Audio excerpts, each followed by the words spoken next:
конкурентов мы видим сегодня в соцсетях, это Крым, он разделился, да, и причем, ну, скажем, по большому счету, не очень красивые события там происходят, иногда комичные смотришь. Но дело в том, что в народе это не вызывает никакого резонанса абсолютно. Вот не заметили, да, то есть людям все равно там выставляют Ага в комичном цвете, но дело в том, что вот как раз сегодня мы можем сделать выводы, что вот наш Берлик, наше единство, оно на сегодняшний день сохранилось, оно есть, и на зависть всем нашим конкурентам, которые сыпятся, там, объединяются, их союзы недолгие, не прочны.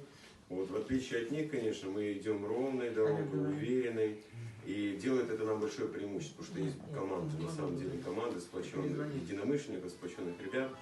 Вот. И, ну что хочу нам пожелать. Конечно, конференцию мы обязательно должны провести, как можно больше привести с собой ребят-единомышленников, всех, кто сегодня, для ребят, которых наша организация не безразлична, соответственно.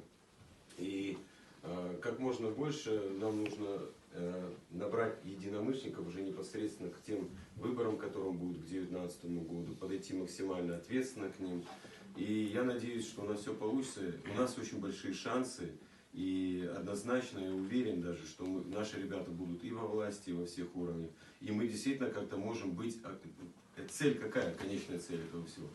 Цель быть полезными для народа. Быть полезными для своих соотечественников, для своих близких. Ну и для Крыма в целом, потому что Крым многонационален. Но мы должны быть примером, мы должны быть визитной карточкой.